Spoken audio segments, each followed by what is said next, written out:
Banyak sekali kejadian yang terjadi di tahun 2023. Kita mulai dari sorotan politik, sahabat Kompas TV. Kita semua tahu kalau tahun ini merupakan tahun persiapan pesta demokrasi yang akan dilangsungkan pada 2024 nanti. Selain itu, di acara-acara kenegaraan banyak sekali momen menarik.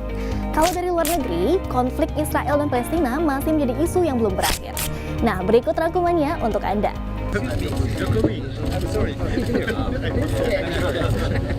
Inilah momen saat Perdana Menteri Jepang Fumio Kishida memanggil Presiden Joko Widodo untuk berada di tengah dan berfoto bersama di KTT G7. KTT ini berlangsung di Hiroshima, Jepang 20 Mei 2023. Saat foto bersama, Jokowi berdiri di barisan depan serta diapit oleh PM Kishida dan Presiden Korea Selatan Yoon Suk Yeol. Anda maju sini dulu, saudara saksi ahli. Ini diparaf semua. Di sidang lanjutan kasus pencemaran nama baik Menteri Koordinator Maritim dan Investasi Luhut Binsar Panjaitan pada 17 Juli 2023 lalu sempat menjadi sorotan. Terdakwa Haris Azhar merespon dengan keras keterangan ahli pidana Agus Surono ketika mempertanyakan perihal konflik kepentingan pejabat negara terhadap usaha yang dimiliki. Bahkan Haris sempat maju ke meja majelis hakim.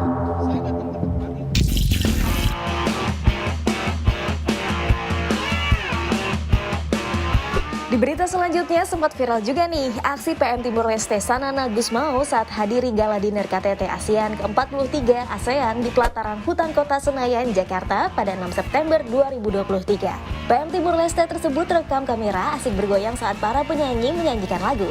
Tak hanya itu, sejumlah delegasi juga terlihat menikmati pertunjukan di gala dinner KTT ke-43 ASEAN tersebut.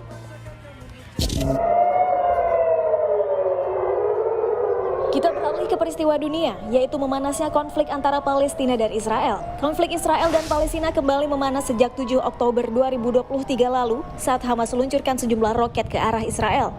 Israel kemudian melancarkan rentetan serangan ke Gaza. Menurut data sementara per 22 Desember 2023, Kementerian Kesehatan Gaza yang dikelola Hamas, jumlah korban tewas di jalur Gaza tercatat sekitar lebih dari 20.000 orang. Berita mengenai mantan Ketua Mahkamah Konstitusi Anwar Usman juga tak luput dari perhatian. Anwar Usman sempat melakukan konferensi pers usai diberhentikan karena terbukti melanggar kode etik Hakim Konstitusi terkait putusannya mengenai syarat batas usia Capres-Cawapres. Anwar diberhentikan melalui putusan Majelis Kehormatan Mahkamah Konstitusi yang diketuai Jimli Ashidik. Dan yang terakhir yaitu keseruan debat Pilpres 2024. Aksi-aksi Capres dan Cawapres turut menjadi perhatian para penonton. Keseruan makin nampak ketika para kandidat pada Pilpres 2024 saling melontarkan pertanyaan dan jawaban. Tak hanya berita politik, sejumlah kejadian dan peristiwa trending hingga viral sepanjang tahun 2023 juga ramai diperbincangkan.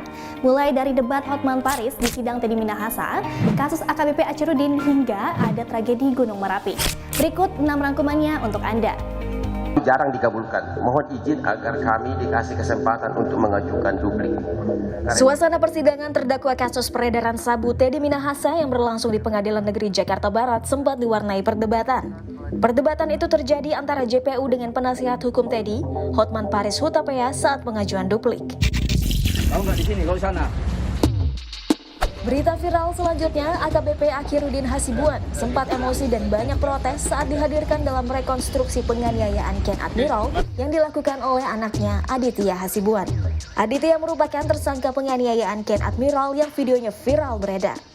Penganiayaan ini terjadi dipicu masalah wanita yang berujung korban dipukuli dan mobilnya dirusak. Sang ayah AKBP Akhirudin Hasibuan pun terseret karena diduga membiarkan aksi penganiayaan. Tak kunjung diperbaiki, seorang pemuda bernama Bambang Nurdiansyah asal Pekanbaru rela memperbaiki jalan yang rusak dan berlubang dengan menggunakan uang pribadi. Namun aksi dan niat baik yang dilakukan Bambang bersama rekan-rekannya mendapat teror dari orang tak dikenal. Bambang mengaku tempat usahanya dilempar pakai palu hingga mengalami kerusakan. Kasus Mario Dandi dan Shane Lucas yang menganiaya David Ozora juga menjadi sorotan.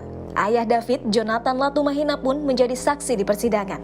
Mario Dandi dihukum 12 tahun penjara dan restitusi sebesar 25 miliar rupiah. Sementara Shane Lucas divonis 5 tahun penjara dan tidak dibebankan restitusi.